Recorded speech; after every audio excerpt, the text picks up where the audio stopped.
从中国新疆出境，连 visa 都不用，顺顺利利就进入哈萨克斯坦。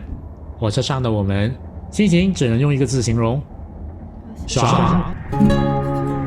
迫不及待要看看哈萨克斯坦到底是怎样的。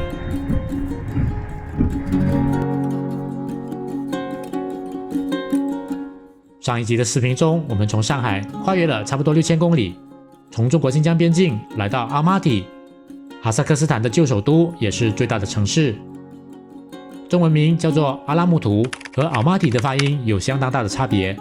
那通常是因为阿拉木图应该来自更古老的旧名字，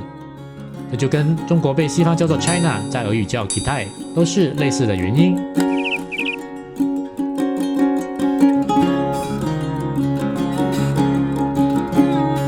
对哈萨克斯坦我们完全陌生，所知道的哈萨克斯坦人的长相，就是前首相 Bozkurt 的女婿，还有他母亲。另外就是排球女神 Sabina Altinbekova。原本以为来到哈萨克斯坦，街上的人就该像以上几位的长相，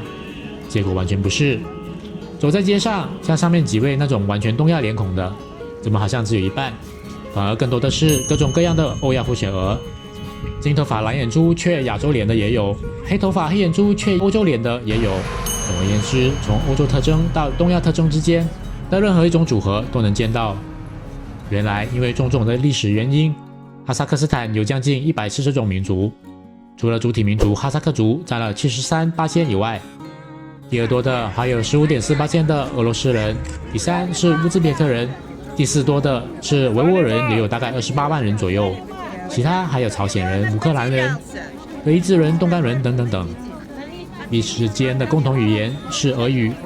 这就跟新加坡以英语为工作语言的伊式是一样的。虽然是世界最大的内陆国，国土比马来西亚大9倍，不过人口几乎比马来西亚还小一半。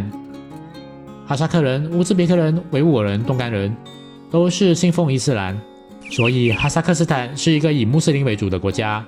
会说英语的民宿老板颇为自豪地告诉我说，哈萨克斯坦虽然是伊斯兰，但不走极端主义，是世俗的国家。他说的没错，在市中心的著名市场 Green Market 里面，猪肉摊并没有像马来西亚一样会被完全隔离在另一个角落，而是跟其他肉类一样一视同仁，马肉摊一排，羊肉摊一排，猪肉摊一排这样子。在超市里面，酒类也不需要跟猪肉一起被藏起来，而是正常的放在饮料区里。我不确定为什么民宿老板会特别强调他们是世俗的穆斯林，不知道他是要与哪个地区的极端主义做区别。而且我们很幸运，在4月30日来到哈萨克斯坦。5月1日那天，在 Koktobay 的市民广场，看到工人正在大舞台要庆祝节日。原本以为既然哈萨克斯坦是前共产国家，那应该是为了要庆祝劳动节而做的舞台吧。结果一问之下，才知道是在庆祝国民团结日 Unity Day。据说是1991年脱离苏联以后，为了去苏联化，他们在1996年把劳动节改成国民团结日，但就不确定这个说法准不准确。而庆祝的方式就是通过穿上民族服饰，还有歌舞表演，让各民族彼此认识各自的文化。上网继续了解，这才知道原来5月是个爱国月，除了5月1的 Unity Day，5月7是 Defender of the Fatherland Day， 祖国保卫者日，也可以说是军人节的意思啦。然后就是高峰的5月9 Victory Day， 也就是二战胜利日。人生第一次来到前苏联地区，还误打误撞的碰上 Victory Day， 因此本来不确定要在阿拉木图待几天的，这回就可以下决定啦。当然是过了 Victory Day 才走喽。因此在那10天之间，我们换了4次住的地方。头3个晚上住的 Milldam Hotel， 选择它的原因单纯是因为它含早餐，没想到它的早餐buffet很有诚意。哇哦，好酱好酱！每个早上的选择都很丰盛，吃得很满足。然后接下来的另一个住处，我们也一样跟着免费早餐跑。结果发现，在阿玛提旁边有一座滑雪胜地的大雪山，叫做 Chimburak Resort Hotel。房间价钱跟平地一样，也有免费早餐。当然就傻乎乎的冲上去啦，而且距离近得很夸张，从市中心坐 cab 去到山脚才20分钟多些，远比从 KL 去云顶还近得多。可是这个是真正在云里面的大雪山，首都级的城市旁边就有这样的自然美景。住在阿毛底的人真的让我很羡慕。雪山里的风光是真的很漂亮，但是附带的早餐就差强人意啦。幸好餐厅的用餐环境还有落地窗外的景色，算是弥补了不足。全部拉 Resort 的房间全都是松木做的，房间里都是木头的香气，价钱还比云顶便宜，有很大的暖炉，所以不会冷。还有一个阳台，晚上可以看到阿马蒂的夜景。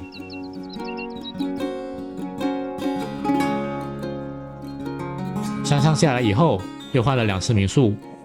民宿就没有早餐啦，那是超级幸运。第一家民宿转角处就有一家大排长龙的格鲁吉亚餐厅，大家买的是他们的传统面包，叫做 Khachapuri， 而且很便宜，买了一个，再去超市买牛油和鱼子，也是吃得很爽。而且一个 Khachapuri 可以吃很多餐，真的是超值。第2间民宿就有厨房了，而楼上的夫妻在马来西亚留过学，见到我们超级开心，还用浓浓的马来西亚腔英语告诉我们，附近有一个周一才有的街市，推荐我们过去看看。难得遇到本地人推荐的地方，我们当然要到这个 Monday Market 看看咯。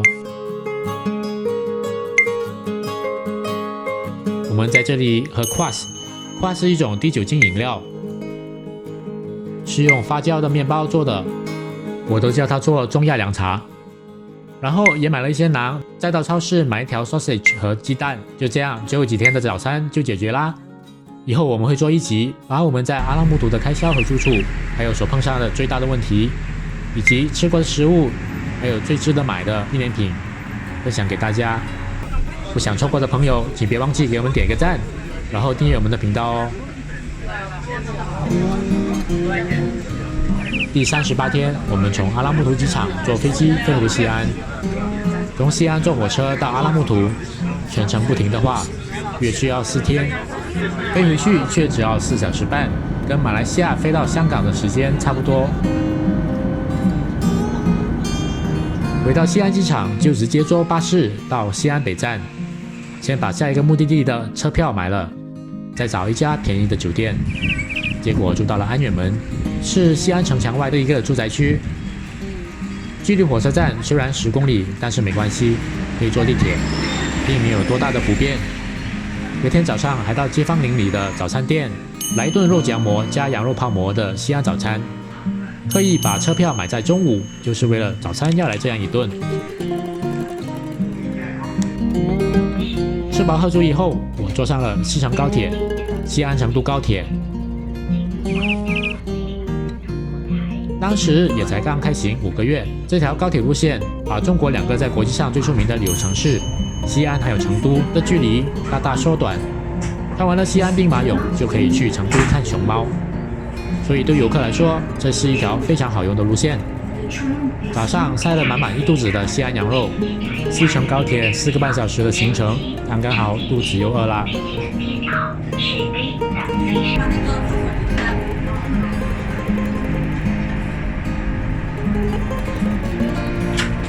完美的带着空肚子，我来到了天府之国成都，一点都不夸张。火车门一打开，连空气都不一样，扑鼻都是花椒的香气。空着肚子来到成都，当然是为了要吃火锅啦。早餐在西安吃羊肉泡馍，晚餐在成都吃麻辣火锅，这样的安排絕冇太過激烈。喺呢個時間性啱啱好啊！每一個細節我都計算埋啊！聽說四川吃火鍋都吃內臟，所以我都特意點了內臟來嘗嘗。最好吃的還是毛肚，不過要涮得剛剛好，需要有一點經驗。在這裡也是第一次看到這樣給油碟蘸料的。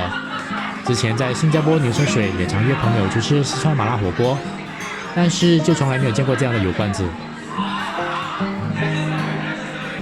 相比之前4月份剛到西安的時候才13度，5月中的成都天氣已經跟馬來西亞一樣熱了，穿牛仔褲完全受不了。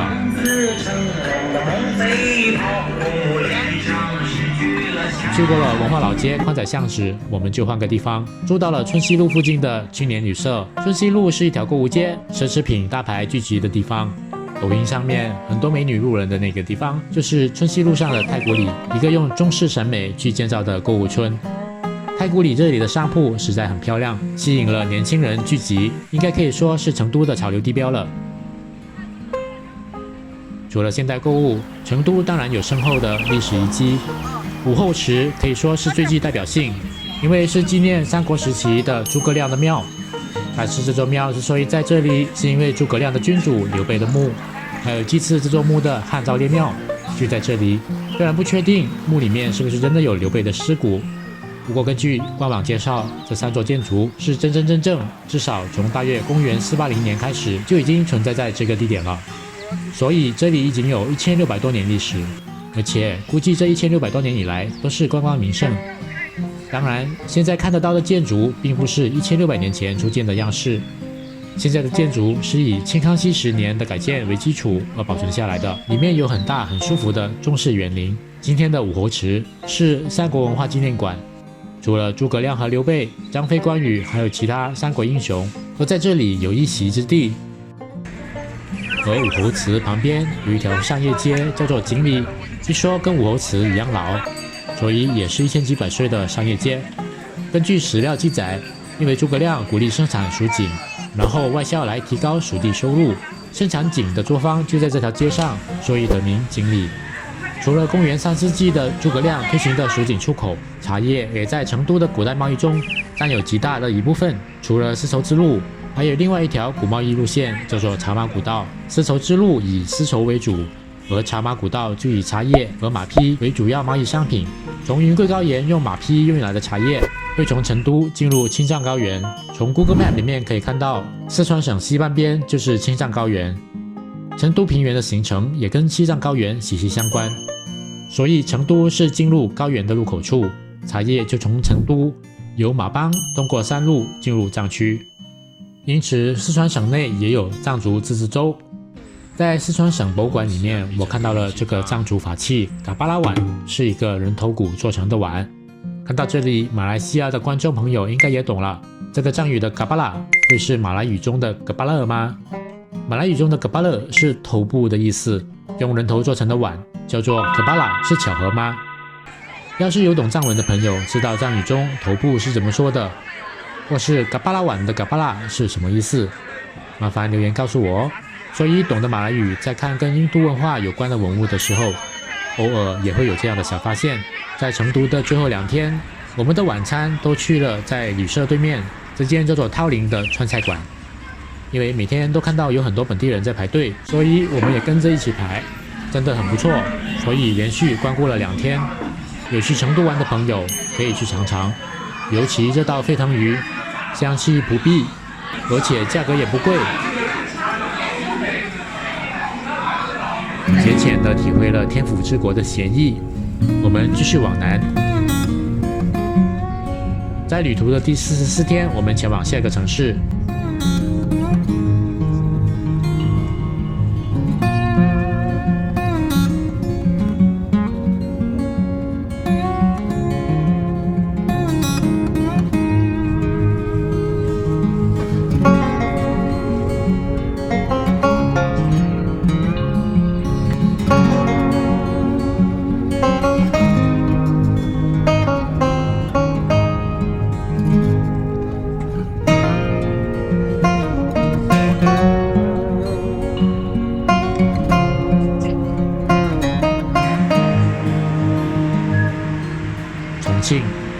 重庆是一个直辖市，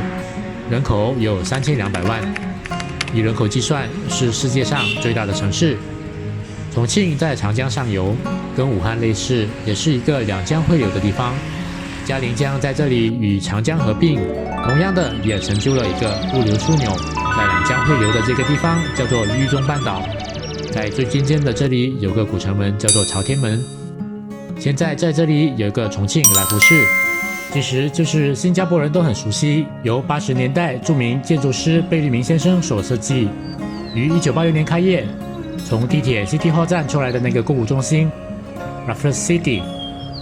重庆 Raffles City 同样也是新加坡 Capital Group 的，是新加坡公司在中国西部的最大投资。新加坡和重庆之间也有一带一路框架下的合作协议，叫做西部陆海新通道。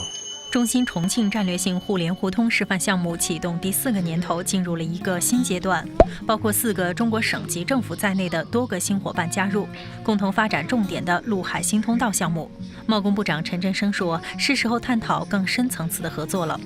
Beyond building the network of hardware, meaning the roads, the rails, we are also working together to integrate the software, how we integrate the data exchange, how we integrate the custom clearance processes. So all this will require efforts on both sides to make it a seamless environment for our businesses. 上一集我们在哈萨克斯坦边界看到的中欧班列最开始的起点站就是在重庆的团结村，不留火车往西就去往欧洲。但是从中国西部来的货，比如我们煲汤用的新疆红枣，或是西藏的冬虫夏草，要从新疆来到马来西亚，那么与其往东前往上海港口出海，火车就倒不如南下开到广西，直接从广西的钦州港装船出海。这样从地图上看，所节省的路途是一目了然。从广西，火车也可以继续南下进入越南。那么在越南设厂的韩国、日本等各国公司，也可以通过这条路线送货到中亚和欧洲。或者是换一条路，也可以从昆明进入辽国、泰国到马来西亚、新加坡。曾经是这个网络上最后一个空格的辽国，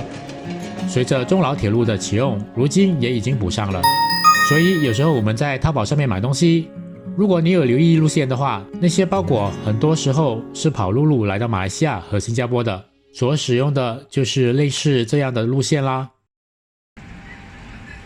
重庆最热闹的商业中心就在 Raffles City 的后面，叫做解放碑。原因是因为在1937年到1944年的中日战争期间，重庆是当时的中国政府中华民国的暂时首都。1945年日本投降以后，中华民国就在这里立了一座纪念碑，以纪念中国抗日战争胜利。而中华民国会以这里为首都，那也是因为重庆是在群山之间的城市，是一个易守难攻的地方，所以成为当时的大后方。武器和子弹的工厂也都在这里，这也导致中日战争期间，日军在重庆进行长达6年半的地毯式轰炸，日语叫做重庆暴击。在 YouTube 上面搜索重庆暴击，也可以找到一些关于重庆大轰炸的日语影片。因此在重庆有很多防空洞，这些防空洞在战争结束以后改建成为了商店，其中当然有重庆火锅店啦。这家洞庭火锅就开在防空洞里面，在成都也才吃了一次的火锅，来到重庆当然继续吃。重庆火锅跟成都的分别就是重庆的锅全是牛油，在冷的时候是一整块凝固的，所以你看到马来西亚超市卖的那种1块的火锅油，就是重庆火锅啦。除了重庆火锅，另一道菜也让我留下深刻印象，这家吴山纸包鱼我们是在网上搜到的，像这样用纸包着焖，然后才打开。哇哦，好香好香好香！